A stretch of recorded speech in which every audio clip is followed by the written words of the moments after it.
വാസസ്സു തന്തുവിതു പഞ്ഞയിരാദിമൂലഭൂതപ്രഘാതമിതുമോർക്കുകിലിപ്രകാരം ബോധത്തിൽ നിന്നു വിലസുന്നു മരുസ്ഥലത്തു അധസ്സു പോലെ പരമാവധി ബോധമന്ത്രേ.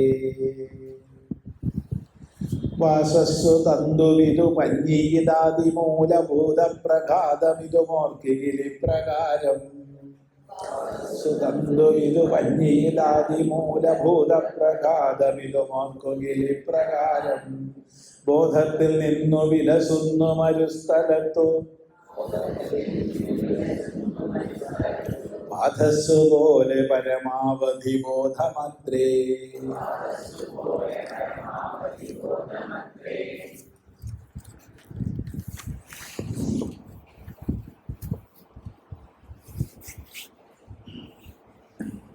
നമ്മള് ഒരു 90 വർഷങ്ങൾക്ക് മുമ്പ് 1936 ശ്രീരാമകൃഷ്ണ മഠത്തിലെ സ്വാമിജി നിർവേദാനന്ദജി ഒരു ഗ്രന്ഥം എഴുതിയിരുന്നു. ആ ഗ്രന്ഥത്തിൻ്റെ പേര് സയൻസ് ആൻഡ് റിലീജിയൻ. അതിൽ ഒരു ചാപ്റ്റർ ഉണ്ട്, കിട്ടിയാൽ നിങ്ങൾ വായിക്കുക. ദി ഷേക്കിംഗ് ഓഫ് ഹാൻഡ്സ് എന്നാണ്. The shaking of hands. അതിൽ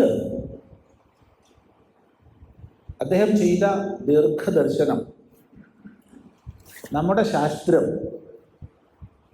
ശുദ്ധശാസ്ത്രം, സത്യാന്വേഷണം, പ്യുവർ സയൻസ് കൂടുതൽ ഗവേഷണ പഠനങ്ങളിലൂടെ മുന്നോട്ട് പോകട്ടെ.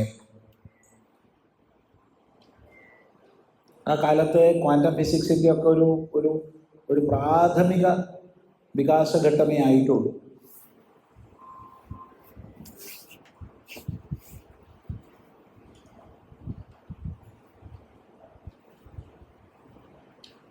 ആ കാലത്താണ് സ്വാമിജി പറയുന്നത്, ശാസ്ത്രത്തിൻ്റെ അന്വേഷണവും ഗവേഷണവും ഒക്കെ മുന്നോട്ട് പോട്ടെ, റിസർച്ച് ആൻഡ് ഡെവലപ്മെൻറ്റ്. ഏറെ താമസിയാതെ നമ്മുടെ ഋഷീശ്വരന്മാർ പറഞ്ഞ ആർഷജ്ഞാനവും ഈ സയൻസിൻ്റെ രീതിയിലുള്ള സത്യാന്വേഷണവും രണ്ടും ഒന്നായി ചേർന്ന് രണ്ടുപേരും പരസ്പരം കൈകൊടുത്ത്, അതാണ് ഷേക്കിംഗ് ഓഫ് ഹാൻഡ്സ് എന്ന് പറഞ്ഞത്, കൈകൊടുത്ത് ഒന്നിച്ച് ഇരിക്കുന്നൊരവസ്ഥ വരും ഏറെ താമസിക്കാതെ. ഇതിവിടെ പറയാൻ കാരണം, നമ്മൾ ഈ അടുത്ത കാലം വരെ സയൻസ് എന്നൊക്കെ പറഞ്ഞാൽ മെറ്റീരിയലിസമാണ്, മാറ്ററാണ് ആത്യന്തികം എന്നൊക്കെ വിചാരിച്ചു.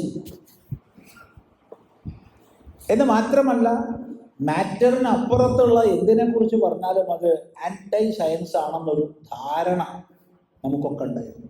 നമുക്കെന്ന് പറഞ്ഞാൽ നമ്മുടെ മനുഷ്യ സമൂഹം. അതുകൊണ്ടാണ് പൊതുവെ ഭാരതം ഒഴിച്ചുള്ള ലോകരാജ്യങ്ങളിലൊക്കെ തന്നെ സയൻസും തത്വചിന്തയും സയൻസും മതവും ഒക്കെ എപ്പോഴും വിഭിന്ന ചേരികളിലായിരുന്നു. കാണാൻ കഴിയും, വസ്തുതയാണ്.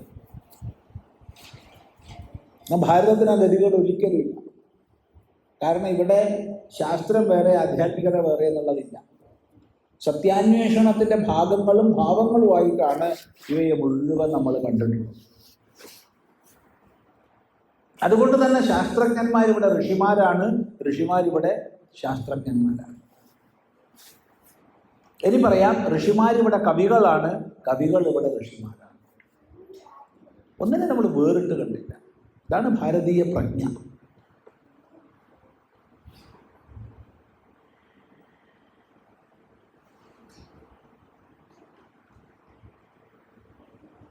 കാരണം ഈ ദ്രവ്യാത്മകമായ സകലവും തന്നെ രൂപപ്പെടുന്നതിനും നിയതമായൊരു ക്രമത്തിൽ നിലനിൽക്കുന്നതിനും പിന്നിൽ അത്യത്ഭുതകരമായൊരു ബോധത്തിൻ്റെ അടിസ്ഥാനമുണ്ട്. ആ ബോധസ്പന്ദനമാണ് ഈ ദ്രവ്യാത്മകമായ സകലത്തെയും നിലനിർത്തുന്നത്. ആ ബോധസ്പന്ദനമാണ് പ്രപഞ്ചത്തെ നിലനിർത്തുന്നത് എന്നൊരു കാഴ്ചപ്പാടിലേക്ക് ഒരു സംശയമില്ലാതെ നമുക്ക് പറയാം നമ്മുടെ ഭൗതിക രീതിയാവുള്ള ശാസ്ത്രാന്വേഷണം തന്നെ എത്തിച്ചേർന്നുകൊണ്ടിരിക്കുകയാണ്.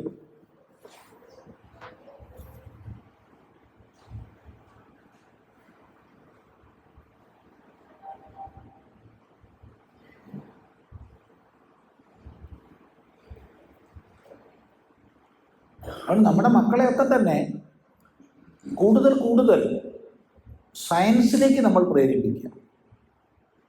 നമ്മൾ ടെക്നോളജിയിലേക്ക് മാത്രം പ്രേരിപ്പിച്ചാൽ പോരാ. ടെക്നോളജി വേണ്ട എന്നല്ല പറഞ്ഞത്, സയൻസിലേക്ക് പ്രേരിപ്പിക്കുക. നല്ല ശാസ്ത്രജ്ഞന്മാരുണ്ടാവട്ടെ അവരിൽ നിന്ന്, ഗവേഷകന്മാരുണ്ടാവട്ടെ അവരിൽ നിന്ന്.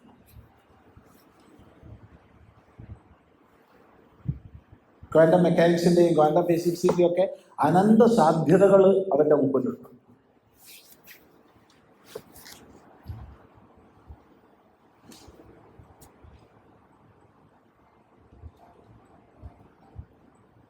എല്ലാ ദ്രവ്യത്തിനും ഒരു ബോധമണ്ഡലം.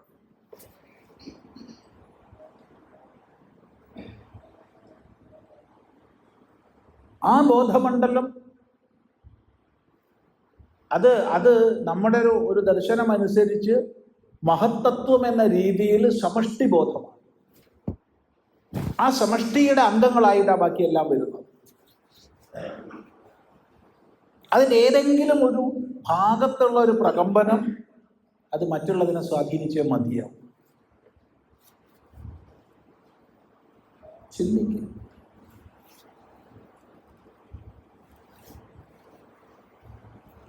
ഇപ്പൊ ദ്രവ്യത്തിൽ നിന്ന് ഭിന്നമായിട്ട് ഊർജമോ, ഊർജത്തിൽ നിന്ന് ഭിന്നമായിട്ട് ദ്രവ്യമോ, ഇവ രണ്ടും ബോധത്തിൽ നിന്ന് ഭിന്നമോ അല്ല.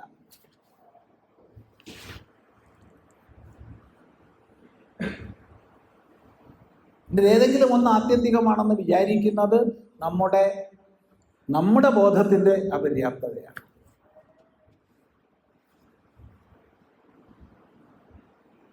അത് തന്നെ. അതുകൊണ്ട് അവിടെ ഈ ഇസങ്ങളുടെ ഒക്കെ അതിർവരമ്പുകൾ ഇല്ലാണ്ടാവും.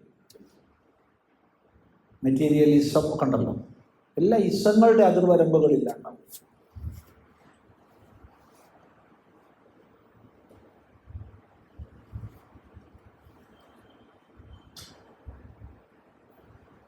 അതുകൊണ്ട് ഇവിടെ നോക്കൂ, വാസസ്സു തന്തുവിതു പഞ്ഞീത് ആദിമൂലഭൂതപ്രഘാതം ഇതുമോർക്കിൽ ഇപ്രകാരം ബോധത്തിൽ നിന്ന് വിലസുന്നു. വാസസ് വസ്ത്രം. ഇപ്പൊ വസ്ത്രം എടുത്തു, നമ്മളെല്ലാം വസ്ത്രം ധരിച്ചവരാണ്. എങ്ങനെയാ വസ്ത്രം ഉണ്ടായിട്ടുള്ളത്? വസ്ത്രം തന്തു ഓതപ്രോതമായപ്പോഴാണ് വസ്ത്രം ഉണ്ടായത്. ഓതപ്രോതാവുക എന്ന് പറഞ്ഞാൽ ഊടും പാവും. നൂല് ഊടും പാവുമായി ഓടിയപ്പോൾ വസ്ത്രമായി. ഏത് നൂലായാലും കുഴപ്പമില്ല, കോട്ടൺ ആയാലും കുഴപ്പമില്ല, സിൽക്കായാലും കുഴപ്പമില്ല, നിങ്ങൾ എന്ത് പോളിസ്റ്റർ ആയാലും കുഴപ്പമില്ല, എന്തായാലും കുഴപ്പമില്ല, എല്ലാം നൂല് ഓതപ്രോതമായതാണ്. അപ്പൊ ഇവിടെ ഗുരുദേവൻ എടുത്തത് പരുത്തി വസ്ത്രമാണ്, കോട്ടനാണ് എടുത്തത്. അപ്പൊ വസ്ത്രം, ആ വസ്ത്രം എന്തായി? തന്തുവായി, തന്തു നൂല്. ശരി, ഇതെന്തായി? തന്തു എന്താന്ന് പരിശോധിച്ചു. അപ്പൊ വസ്ത്രം എന്താന്ന് പരിശോധിച്ചപ്പോൾ നൂലാന്ന് മനസ്സിലായി. നൂലോതപ്രോതമായതാണ് വസ്ത്രം. എന്നാ നൂല് ഉടുക്കാൻ പറ്റുമോ? അതില്ല. നൂല് നമുക്ക് ആർക്കും ഉടുത്തിട്ട് അങ്ങനെ എന്താ പറയുക, വസ്ത്രത്തിൻ്റെ ധർമ്മം എന്താണോ അത് നിർവഹിക്കാൻ നൂലുകൊണ്ട് പറ്റില്ല. വസ്ത്രത്തിൻ്റെ ധർമ്മം എന്താണോ എന്നേ പറയാൻ പറ്റൂ കേട്ടോ. എന്താ വസ്ത്രത്തിൻ്റെ ധർമ്മം? എന്താണോ അത് ഇത്രേ പറയുള്ളൂ. കാരണം കാലം മാറിയപ്പോൾ നമ്മൾ മുമ്പ് പഠിച്ച വസ്ത്രധർമ്മമൊക്കെ അപ്പോൾ മാറിയിട്ടുണ്ട്. നാളൊരു മോൾ എൻ്റെ അടുത്ത് ഇരിക്കുകയായിരുന്നു, തൊട്ടടുത്ത സീറ്റിൽ. അപ്പം ഞാൻ ആദ്യം അവളുമായിട്ട് ചെങ്ങാത്തം സ്ഥാപിച്ചു. കാരണം സന്യാസി എന്നൊക്കെ പറയുമ്പോൾ അവളുടെ ഉള്ളിൽ എന്തൊക്കെയോ ധാരണകളുണ്ടാവും. ജീവിതത്തിൽ ആദ്യമായിട്ടാണ് ഒരു സന്യാസിയെ കാണുന്നത് തന്നെ. എന്തൊക്കെയോ ധാരണ ഉണ്ട്. അതുകൊണ്ട് ഞാൻ ആദ്യം അവളുമായിട്ടൊരു ചെങ്ങാത്തം സ്ഥാപിച്ചു, ഫ്രണ്ട്ഷിപ്പ്. അങ്ങനെ ഞങ്ങൾ വലിയ കമ്പനിയായി. അങ്ങനെ കമ്പനിയായി കഴിഞ്ഞപ്പോൾ ഞാൻ അവളോട് ചോദിച്ചു, അല്ല മോളെ, മോൾക്കിപ്പോൾ എന്തായാലും ഈ ഫ്ലൈറ്റിലൊക്കെ യാത്ര ചെയ്യാനുള്ള ടിക്കറ്റൊക്കെ മോൾ എടുത്തിട്ടുണ്ടല്ലോ. ആ സ്വാമി ഉണ്ട്, പിന്നെന്താ? എന്നാൽ പിന്നെ എത്ര കീറിയ വസ്ത്രം ഇട്ടിരുന്നോ, ഒന്ന് തുന്നിക്കൂടെയായിരുന്നോ മോൾക്ക്? യാത്ര ഇത്രയും വലിയൊരു യാത്ര വരുന്നതിന് മുമ്പ് ഒന്ന് തയ്ച്ചൂടെയിരുന്നോ ആ പാൻസ്? എൻ്റെ സ്വാമിക്ക് ഒന്നും അറിയില്ല, ഇത് ഇങ്ങനെ വാങ്ങുന്നത്, ഇതിന് വില കൂടുതലാണ്. ഇപ്പൊ സാധാരണ ജീൻസിനേക്കാൾ വിലയാണത്രേ ഈ കീറിയ ജീൻസിന്. നോക്കണേ എന്താ സംഭവം, എന്താന്ന് എനിക്കറിയില്ലേ. ആ കുട്ടി പറഞ്ഞതാ. ആ കുട്ടി കള്ളം പറയില്ല എന്ന് എനിക്ക് ഉറപ്പാണ്. ഇന്നത്തെ മക്കൾ കള്ളം പറയില്ല, പരിദൂഷണം പറയില്ല, അങ്ങനെ ഒരുപാട് ഗുണമുണ്ട് ഇന്നത്തെ മക്കൾക്ക്. ഇതിന് വില കൂടുതലാണ്. എനിക്ക് അന്നൊന്നും മനസ്സിലായിട്ടില്ല അതെങ്ങനെയാണ്. അപ്പൊ എന്തൊക്കെ കാണാതിരിക്കാനാണോ വസ്ത്രം ധരിക്കുന്നത് അതൊക്കെ കാണിച്ചുകൊണ്ടാണ് അവളുടെ ഇരിക്കും. അത്രേ പറയുന്നത്. നമ്മൾ സാധാരണ വസ്ത്രം ധരിക്കുന്നത് എന്തൊക്കെ കാണാതിരിക്കാൻ വേണ്ടിയിട്ടാണോ അതൊക്കെ കാണിച്ചുകൊണ്ടാണ് അവളുടെ ഇരിക്കും. ഒരു 10-20 വയസ്സുണ്ടാവും. അതിന് വില കൂടുതലാണ്. അതെന്താ എനിക്ക് അതാ മനസ്സിലാവാത്തേ. അതുകൊണ്ടാണ് പറഞ്ഞത്, വസ്ത്രം എന്ത് ലക്ഷ്യത്തിലാണോ നമ്മൾ ധരിക്കണത്, ഇന്നതാന്ന് ഞാൻ പറഞ്ഞിട്ടില്ല. ചൂടും തണുപ്പിൽ നിന്ന് രക്ഷപ്പെടുത്താനാണെന്നോ നഗ്നത മറയ്ക്കാനാണോ ഒന്നും പറഞ്ഞിട്ടില്ല. നിങ്ങൾ കണക്കാക്കെന്താ? ആ ധർമ്മം നൂല് കൊണ്ട് നടക്കില്ല, നൂല് കൊണ്ട് സാധ്യമല്ല. എന്നാൽ നൂല് ഓതപ്രോതമായി കഴിഞ്ഞാൽ, ഊടുപാവുമായി നീങ്ങിയാൽ വസ്ത്രത്തിന്റെ ധർമ്മം സാധിക്കും. ശരി, അടുത്തതായിട്ട് ഈ നൂലെന്താന്ന് പരിശോധിച്ചു. നൂലെന്താ? പഞ്ഞി. ഇത് വെറും പഞ്ഞിയാണ്. പഞ്ഞി ഒരു പ്രത്യേക രീതിയിൽ പിരിച്ചെടുത്തപ്പോഴാണ് നൂലായത്. നൂലായത്.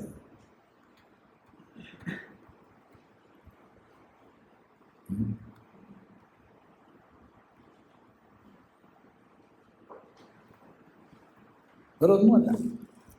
നമ്മളിപ്പോഴും ഓർമ്മിക്കുകയാണ് ചെറിയ കുട്ടിയായപ്പോഴൊരു സംഭവം. കുഞ്ഞായപ്പോൾ താമസിച്ചിരുന്ന സ്ഥലത്തിൻ്റെ അടുത്ത് ഒരു വീട്. ആ വീട്ടിൽ അവർ ഈ 2-3 പരിപാടികൾ അവർക്കുണ്ട്. ഒന്ന്, എപ്പോഴും ഈ തത്തമ്മേനെയും കൊണ്ട് നടന്നിട്ട് ഭൂതം ഭാവി വർത്തമാനമൊക്കെ പറയുക, അങ്ങനെയുള്ള പരിപാടിയുണ്ട്. 2, ഇവർ പുൽപ്പായി നെയ്തുണ്ടാക്കും. അപ്പം ഈ പുൽപ്പായി നെയ്യാനുള്ള നൂല് ഇവർ ഈ നടത്തത്തിലാണ് ഉണ്ടാക്കുക. വല്ലാത്തൊരു കാഴ്ചയാണ്. ഇത് കാണാനായിട്ട് ഞാൻ ആ അമ്മയുടെ പിന്നാലെ നടക്കുകയായിരുന്നു. കൈകൊണ്ട് ഇങ്ങനെ തിരിക്കണമുണ്ടാവും, നടക്കണമുണ്ടാവും, നാട്ടുവർത്താനവും പറയുന്നുണ്ടാവും, നാട്ടിലെ മുഴുവൻ പരിദൂഷണവും പറയുന്നുണ്ടാവും, എല്ലാം പറയുന്നുണ്ടാവും. പക്ഷെ ഇത് ഇങ്ങനെ നടക്കും. ഇതിങ്ങനെ തിരിച്ചുകൊണ്ടിരിക്കും നടക്കുമ്പോൾ.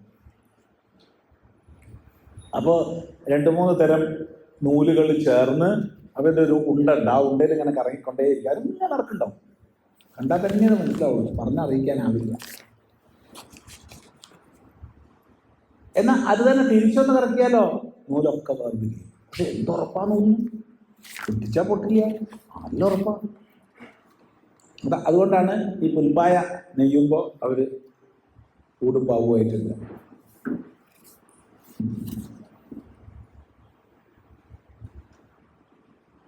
അപ്പോൾ ഒരു പ്രത്യേക ദിശയിൽ പഞ്ഞി തിരിച്ചപ്പോൾ നൂലായി. നൂല് പ്രത്യേക ഊടും പാവുമായി പോയപ്പോൾ വസ്ത്രമായി. വസ്ത്രത്തിന്റെ ധർമ്മം നൂല് കൊണ്ട് നടക്കില്ല, നൂലിന്റെ ധർമ്മം പഞ്ഞി കൊണ്ടും നടക്കില്ല. എന്നാൽ പഞ്ഞി അല്ലാതെ വല്ലതും ഉണ്ടോ വസ്ത്രത്തില്? ഇല്ല. അപ്പൊ ഈ വസ്ത്രം എന്താണ്? ഇത് പഞ്ഞിയാണ്. വസസ് തന്തു വിതു പഞ്ഞി ഇതാദിമൂലഭൂത പ്രഘാതം. ഓർക്കുകിലി പ്രകാരം ആദിഭൂത പ്രകാരം പ്രഘാതം. പ്രഘാതം സംഘാതം ചേർച്ച. ആകാശം, വായു, അഗ്നി, ജലം, ഭൂമി, ഇതാണ് ഭൂതപ്രഘാതം. ഈ പഞ്ചഭൂതങ്ങളെ കൊണ്ടാണ് ഈ പ്രപഞ്ചം മുഴുവൻ രൂപപ്പെട്ടിട്ടുള്ളത്. സമ്പൂർണ്ണ ദൃശ്യ പ്രപഞ്ചവും നമ്മൾ ഓരോരുത്തരും ഇരിക്കുന്ന ഈ ഉപാധികൾ, നമ്മുടെ ശരീരങ്ങൾ, നമ്മുടെ വാസസ്ഥാനങ്ങൾ, നമ്മൾ ഉപയോഗിക്കുന്ന വസ്തുക്കൾ എല്ലാം ഈ അഞ്ചാണ്. അഞ്ചല്ലാത്ത ഒന്നുമില്ല, എല്ലാം അഞ്ച്.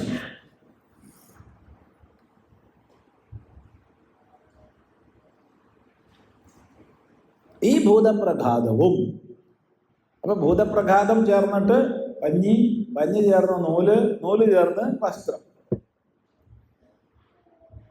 ഇത് എല്ലാം ഓർക്കുകിൽ ഇപ്രകാരം, ഓർക്കുകിൽ വിചാരം ചെയ്താൽ ഇപ്രകാരം ഒരു ബോധമാണ്, ഒരു ഉണ്മയാണ്, ഒരു സത്യമാണ്. പക്ഷെ നമ്മൾ പൊതുവെ ഇങ്ങനെ ഓർക്കാൻ മെനക്കെടാറില്ല. കാരണം പലപ്പോഴും കാണുന്നതിൽ നമ്മൾ തൃപ്തരാണ്, പിന്നെ എന്തിനാ അപ്പുറത്തേക്ക് ആലോചിക്കണത്? നമ്മൾ വിശക്കുമ്പോൾ ഭക്ഷണം കഴിക്കുന്നു, ഭക്ഷണം കഴിച്ചാൽ തൃപ്തിയായി. ദാഹിക്കുമ്പോൾ വെള്ളം കുടിക്കുന്നു, വെള്ളം കുടിച്ചാൽ തൃപ്തിയായി. എങ്ങനെയാണ് വെള്ളം കുടിച്ചാൽ ദാഹം മാറുന്നത്, തൃപ്തി വരുന്നത്? നമ്മൾ എത്ര പേര് പഠിക്കുന്നുണ്ട്? അന്വേഷിച്ചിട്ടുണ്ടോ? അല്ല, അത് മെഡിക്കൽ സയൻസ് ആ രീതിയിലൊക്കെ അന്വേഷിച്ചോട്ടെ. എന്തൊക്കെ പരിവർത്തനങ്ങൾ വെള്ളം അകത്ത് ചെന്നപ്പോൾ ദേഹത്തിന് വന്നു, അത് എന്തൊക്കെ സ്പന്ദനങ്ങളെ മസ്തിഷ്കത്തിൽ ഉണ്ടാക്കി, അപ്പൊ എങ്ങനെ തൃപ്തി വന്നു എന്നൊക്കെ അവർ പഠിച്ചോട്ടെ. നമ്മളെ വിഷയമല്ല അത്. നമുക്കിതോട് തൃപ്തിയാണ്. അത് വെള്ളം കുടിച്ചപ്പോൾ തൃപ്തിയായി. ഞാൻ അപ്പുറത്തേക്കൊന്നും പോകണ്ടെന്നേ വേണ്ടാതീനം പറയുന്നതാണ്, ഇല്ലേ? അതായത് ഇന്ദ്രിയ പ്രത്യക്ഷങ്ങളായ അനുഭവങ്ങളെ കൊണ്ട് സംതൃപ്തരായവര് അതിനപ്പുറത്തുള്ള ഒന്നും ആലോചിക്കുന്നില്ല. ഇത് കഴിഞ്ഞ ലോകം. നമ്മൾ നിത്യം അനുഭവിച്ചുകൊണ്ട് നിത്യം ഉപയോഗിച്ചുകൊണ്ടിരിക്കുന്ന വിഷയങ്ങളുടെ ഉണ്മയെക്കുറിച്ച് പോലും നമ്മൾ ആലോചിക്കാറില്ല. ഉണ്ടോ? എന്താ അഭിപ്രായം? ഇല്ല. അതല്ലേ സത്യം. എന്താ അഭിപ്രായം? ശരിയല്ലേ പറഞ്ഞേ? ഈ വേദാന്തമൊക്കെ അങ്ങോട്ട് മാറ്റിക്കോളൂ. ഈ ഭൗതികമായ ജീവിതത്തിൽ തന്നെ ഇപ്പോൾ കോഴിക്കോട്, ഈ കോഴിക്കോട് ഉദാഹരണം എടുത്തു. കോഴിക്കോട് മലം, മൂത്രം, രണ്ട് വസ്തുക്കൾ മതി, നിങ്ങളത് പറയണ്ട, ഒരുപാടുണ്ട്. ഈ മലം മൂത്രം പരിശോധിക്കുന്ന എത്ര ലാബ് ഉണ്ടാവും നിങ്ങളെ അഭിപ്രായത്തിൽ? എത്ര ഉണ്ട് എനിക്കറിയില്ല. 1000 ഒക്കെ ഉണ്ടാവില്ലേ? 1000 മതിയാവില്ല. ശരി. അതായത് പുറത്തേക്ക് പോണത് പരിശോധിക്കണ ഒരു 1000-1500 ലാബ് ഉണ്ടാവും എന്ന് വെച്ചോളൂ. അകത്തേക്ക് പോണത് പരിശോധിക്കുന്ന എത്ര ലാബ് ഉണ്ട്? എൻ്റെ അഭിപ്രായം, നമ്മൾ കഴിക്കുന്ന ഭക്ഷണ പദാർത്ഥങ്ങൾ, അതിലെ വിഷാംശങ്ങൾ, നമ്മൾ കഴിക്കുന്ന അരി, അതിൻ്റെ ഘടകങ്ങൾ, അതിലെത്ര വിഷമുണ്ട്? നമ്മൾ കഴിക്കുന്ന പച്ചക്കറി, അതിലെത്ര വിഷമുണ്ട്? നമ്മൾ കഴിക്കുന്ന പദാർത്ഥങ്ങൾ ഒരൊറ്റ ലാബും ഇല്ല. ഉണ്ടാവും, ഇല്ലയെന്ന് ഞാൻ പറയണില്ല. പക്ഷേ നമ്മൾ ഉപയോഗിക്കുന്ന ഒരു വസ്തുവും ആ ലാബിലൂടെ പരിശോധന കഴിഞ്ഞ് സർട്ടിഫൈഡ് ആയിട്ടുള്ള പ്രോഡക്റ്റ് അല്ല. ഏതെങ്കിലും പ്രോഡക്റ്റ് സർട്ടിഫൈഡ് ആണെന്ന് പറഞ്ഞാൽ അത് രജിസ്ട്രേഷൻ വാങ്ങുന്ന സമയത്തുള്ള ഒരു ബാച്ചാണ് പരിശോധനയ്ക്ക് വിധേയമാക്കിയത്.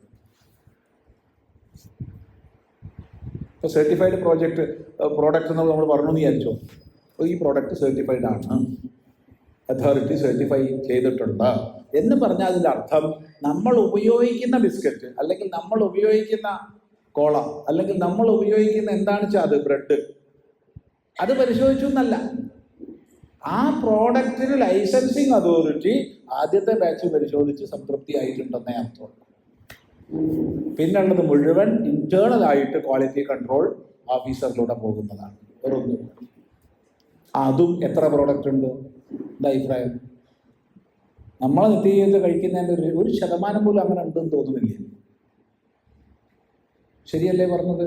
അകത്തേക്ക് പോണതിനാണോ പരിശോധന കൂടുതൽ വേണ്ടത്, പുറത്തേക്ക് പോണതിനാണോ? എന്താ നിങ്ങളുടെ അഭിപ്രായം? അല്ല, അറിയാത്തോണ്ട് ചോദിക്കില്ല. പുറത്തേക്ക് പോണത് എന്തായാലും പോയി കഴിക്കും. ഇനിയിപ്പത്തി പരിശോധിച്ചാൽ എന്ത്, പരിശോധിച്ചില്ലെങ്കിലും.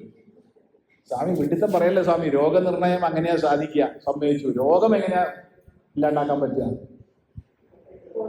അകത്തേക്ക് പോണത് പരിശോധിച്ചാല. അതിന് നമ്മൾ എത്ര പ്രാധാന്യം കൊടുക്കുന്നുണ്ട്? ക്യാൻസറോ ക്യാൻസർ, എവിടെ ചോദിച്ചു കഴിഞ്ഞാലും ക്യാൻസർ ക്യാൻസർ ക്യാൻസർ. എന്നിട്ട് ഗംഭീര പ്രസംഗങ്ങളും ചെയ്യും. നമ്മളെ കഴിയുന്ന നമ്മളെന്ന് നോക്കണം, ചിന്തിക്കുക. ഒരു സൂചന പറഞ്ഞെന്ന് മാത്രം, ചില ചിന്താ വ്യതിയാനം ഉണ്ടാക്കാൻ വേണ്ടി പറഞ്ഞെന്ന് മാത്രം. എന്താ അതുകൊണ്ട് പ്രയോജനം സ്വാമി? പ്രയോജനമുണ്ട്. അത് ഉള്ളിൽ കടന്നാൽ നമുക്ക് സാധിക്കുന്നിടത്ത് 2 പച്ചക്കറിയെങ്കിലും നമ്മൾ ഉണ്ടാക്കും. ഇല്ലെങ്കിൽ ലിസ്റ്റ് കൊടുത്തിട്ട് സാധനം വാങ്ങിക്കൊണ്ടുവരിക, അകത്താക്കുക. അതിനേക്കാൾ നല്ലത് വേറെ ഒന്നും തെറ്റിദ്ധരിക്കരുതേ, മാംസാഹാരമാണ്. പച്ചക്കറിനേക്കാൾ നല്ലത്, ഇന്നത്തെ പച്ചക്കറി കടയിൽ നിന്ന് വാങ്ങണ പച്ചക്കറിനേക്കാൾ നല്ലത് മത്സ്യമാണ്. 2 ദിവസം കഴിക്കുമോ? ഞാൻ കഴിക്കാറില്ല, അറിഞ്ഞുകൊണ്ട് കഴിക്കാറില്ല. അത്ര വിഷമാണ് നമ്മൾ കഴിക്കണം, അത്ര വിഷമാണ്. സംശയമുള്ളവരുണ്ടെങ്കിൽ ലോഡ് കണക്കിനാണ് ഇത് വരുന്നത് തമിഴ്നാട്ടിൽ നിന്ന്, കർണാടകയിൽ നിന്ന്. ഉണ്ടാക്കുന്ന കൃഷിക്കാർ അവർക്ക് ഉപയോഗിക്കാനും ആ സംസ്ഥാനത്തിലേക്ക് വേറെയാണ്, കേരളത്തിലേക്ക് അയച്ചുവിടാൻ വേറെയാണ്. അപ്പോൾ തൊടാൻ പാടില്ലാത്ത സാധനങ്ങളിൽ പെട്ടതാണ് ഇളനീര് തുടങ്ങിയത്, കരിക്ക്. തൊടാൻ പാടില്ല, അത്ര അപകടമാണ്.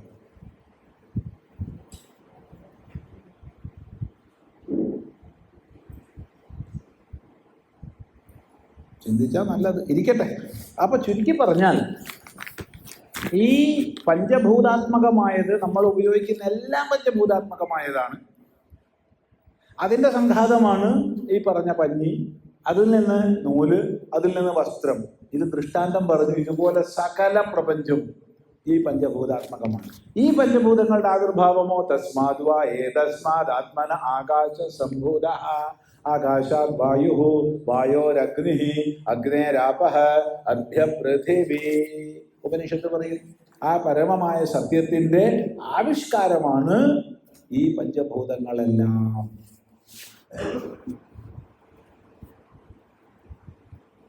പഞ്ചഭൂതം ഉണ്ടോ? ഉണ്ട്. ഉണ്ടെങ്കിൽ ഉണ്മയാണ്. ഉണ്ടെന്നുള്ളതിനെ നിഷേധിക്കാൻ ആർക്കും കഴിയില്ല. ചിന്തിക്കുക.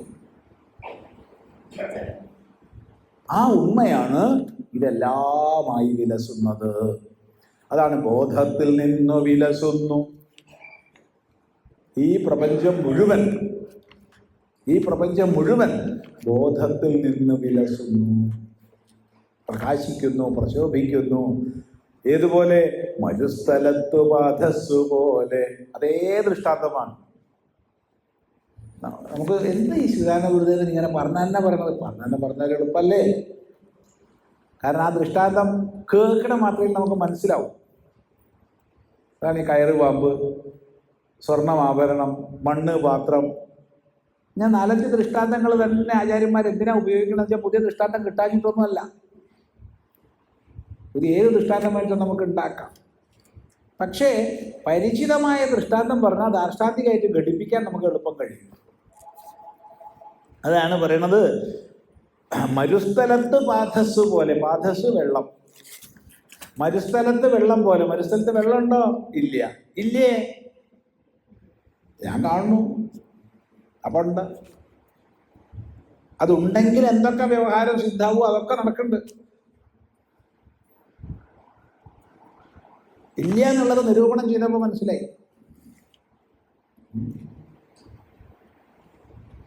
ഒരു ദിവസം ആശ്രമത്തിൽ നിന്ന് ഒരാൾ സന്ധ്യയ്ക്ക് ഭജന കഴിഞ്ഞ് പോവുക. കുറേ കൊല്ലായി, 30 കൊല്ലായി. പോയി അല്പം മുന്നോട്ട് നീങ്ങിയപ്പോൾ അയാളെ പാമ്പ് കടിച്ചു. അല്പം നീങ്ങിയിട്ടേ ഉള്ളൂ. ആശ്രമത്തിൻ്റെ അവിടെ നിന്ന് ഒരു 50 മീറ്റർ പോയിട്ടേ ഉള്ളൂ. അവിടെ വലിയൊരു മുളങ്കൂട്ടം ഉണ്ടായിരുന്നു ആ കാലത്ത്. ഇപ്പം അതില്ല. അവിടുന്നാണ് കടിച്ചത്. സ്വാമി വിളിച്ചു പറഞ്ഞു. നമ്മൾ ഓടിപ്പോയി, ടോർച്ചൊക്കെ ആയി പോയി പറ്റിച്ചു. സാധനമില്ല. ഒരു കെട്ടി പ്രഥമ ശുശ്രൂഷയൊക്കെ പഠിച്ചതൊക്കെ പ്രയോഗിച്ചു. അവിടെ കാലിൻ്റെ മുറിപ്പാടിന് തൊട്ട് മുകളിലൊരു കെട്ട്, അത് കഴിഞ്ഞ് മുട്ടിന് താഴത്തായിട്ട് വേറൊരു കെട്ട് ഒക്കെ കെട്ടി അനങ്ങരുത്. എന്നിട്ട് ഞങ്ങൾ 2-3 പേര് കൂടി അയാളെ പൊക്കിയെടുത്ത് ഒരു വണ്ടി വിളിച്ച് കോഴിക്കോട് മെഡിക്കൽ കോളേജിൽ കൊണ്ടുപോകും. നോക്കിയപ്പോൾ കറക്റ്റ് അകലം നോക്കിയാൽ മൂർഖം തന്നെയാണ്. ആ പല്ലിൻ്റെ അകലം കറക്റ്റാണ്. ഡോക്ടർ പറഞ്ഞു നമുക്ക് മരുന്നൊന്നും ഇപ്പോൾ കുത്തിവെക്കാനൊന്നും പറ്റില്ല, നമുക്ക് നിരീക്ഷണത്തിൽ വെക്കാം. എന്താണെന്ന് അറിയണ്ടേ, അല്ലാണ്ട് കുത്തിവെക്കാൻ പാടില്ല. അപ്പോൾ നമുക്ക് നിരീക്ഷണത്തിൽ വെക്കാം, എന്തെങ്കിലും ലക്ഷണങ്ങൾ കണ്ടിട്ട് നമുക്ക് അടുത്ത ഘട്ടത്തിലേക്ക് കടക്കാം. എന്തായാലും പാമ്പ് കടിച്ചതല്ലാന്ന് നിങ്ങൾ സമാധാനിച്ചോളൂ. അപ്പം ഞങ്ങൾ നാട്ടുകാർ മുഴുവൻ നോക്കിയപ്പോൾ അത് നല്ല ഒന്നാന്തരം മൂർഖനാണ്. എൻ്റെ അഭിപ്രായത്തിലും നല്ല ഒന്നാന്തരം മൂർഖനാണ്. അതിൻ്റെ അകലം നോക്കിക്കഴിഞ്ഞാൽ പാമ്പ് കടിച്ചതല്ലാതിരിക്കട്ടെ. അത് കഴിഞ്ഞ് ഞങ്ങളൊരു ഗവേഷണമൊക്കെ ചെയ്തു. ഇയാൾക്ക് കക്ഷി രാവിലെ ആകുമ്പോൾ സുഖമായിട്ട് ഞങ്ങൾ തിരിച്ചു വന്നിച്ച് കുളത്തൂരിക്ക് പോവുകയും ചെയ്തു. അയാൾ ഇപ്പോഴും അവിടെ ഉണ്ട്, ആശുപത്രി ഇപ്പോഴും ഉണ്ട്, അവിടെ ഒരു പ്രശ്നമില്ല. അപ്പോൾ സംഗതി എന്താണെന്ന് ചോദിച്ചാൽ, ഇവിടെ ഇല്ലിമുള്ള് ആഞ്ഞിട്ട് ഇട്ടിരുന്നു. അതിന് തുല്യ അകലത്തിൽ 2 മുള്ള് ഇങ്ങനെ നിൽക്കുന്നുണ്ട്. എങ്ങനെയാണ് അത്ര കൃത്യമായിട്ട് കൊണ്ടുവന്ന് അറിയില്ല. അതാണ് കൊണ്ടുവന്നത്. ഇല്ലിയുടെ 2 മുള്ള് ശരിക്ക് എങ്ങനെയാണോ സർപ്പം ദംശിച്ചാൽ ഉള്ള അകലം, അതേ അകലത്തിലാണ് ഈ മുറി. സ്വാമി പറ്റിച്ചല്ലോ. ആര് പറ്റിച്ചു?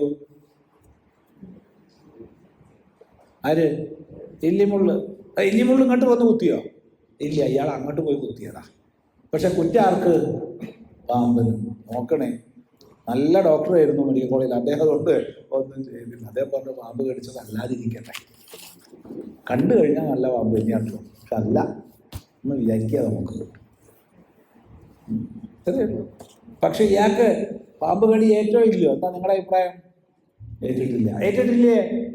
ഏറ്റു. പിന്നെ പ്രത്യേക അതിതീവ്ര പരിചരണത്തിലാണ് കിടക്കുന്നത്. ഇളക്കാൻ പാടില്ല, അതാക്കാൻ പാടില്ല, ഇതാക്കാൻ പാടില്ല.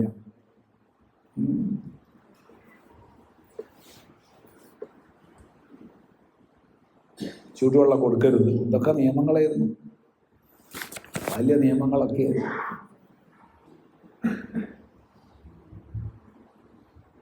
ഇത്രയുള്ളൂ. അപ്പോ രജ്ജു സർപ്പം കഴിച്ചാലും കാറ്റ് പോണെങ്കിൽ ഞാൻ മനസ്സിലാക്കി. അത് കയറുപാമ്പും കടിക്കാം, കടിച്ചൂടെന്ന് പറയാൻ പറ്റില്ല. ഇയാൾ വലിയ പരിഭ്രമം ഉണ്ടായിരുന്നു വെച്ചാൽ ചിലപ്പോൾ സംഗതി കാറ്റ് പോവുകയായിരുന്നു, പേടിച്ചിട്ട്. ഉറപ്പാണ്. അല്ലാണ്ട് പാമ്പ് കടിച്ചിട്ടുള്ള മരണമൊക്കെ വിഷം കൊണ്ടെന്നാണ് വിചാരിക്കുന്നത്. വളരെ ചെറിയ ശതമാനം പാമ്പുകൾക്കേ വിഷമുള്ളൂ. ഉള്ളത് തന്നെ മുഴുവൻ പാമ്പ് വിഷം കയറിക്കൊള്ളണമെന്നുമില്ല. പിന്നെ ഭയപ്പാട് കൊണ്ടാണ് അധികവും മരിക്കുന്നത്. ചിന്തിക്കുക, അത്രയേ ഉള്ളൂ. അപ്പോൾ ഈ മരു എന്ന് കേൾക്കുമ്പോഴത്തേക്ക് നമുക്ക് മനസ്സിലാവും മരുഭൂമിയിൽ വെള്ളം, കയറിൽ കാന്ന് കേൾക്കുമ്പോഴത്തേക്ക് മനസ്സിലാവും കയറിൽ പാമ്പ്. ഈ ദൃഷ്ടാന്തങ്ങൾ ആചാര്യന്മാർ ആവർത്തിക്കുന്നത് ദാർഷ്ടാന്തികത്തെ എളുപ്പത്തിൽ ഘടിപ്പിക്കാൻ വേണ്ടിയിട്ടാണ്. അപ്പൊ അതുകൊണ്ട് ബോധത്തിൽ നിന്ന് വിലസുന്നു മരുസ്ഥലത്ത് പാദസ് പോലെ കേവലമായ സച്ചിദാനന്ദത്തിൽ, ബോധത്തിൽ, ജ്ഞാനസ്വരൂപത്തിൽ, ഈ പ്രപഞ്ചഭാവത്തിൽ ആവിഷ്കൃതമായ ബോധത്തിൽ നിന്ന് വിലസുന്നു. എന്ത്? ഈ പ്രപഞ്ചം മുഴുവൻ, പ്രപഞ്ച അനുഭവങ്ങൾ മുഴുവൻ. അപ്പൊ എന്താ സത്യം? സത്യം പ്രഖ്യാപിക്കുകയാണ് പരമാവധി ബോധമന്ത്രി. ദേശകാലങ്ങൾ പരിധിയില്ലാത്ത, അവധിയില്ലാത്ത അളവറ്റ ബോധമാണ് ഈ കാണാകുന്ന സകലവും. എല്ലാം ബോധം മാത്രം, ഈ ജ്ഞാനം മാത്രം.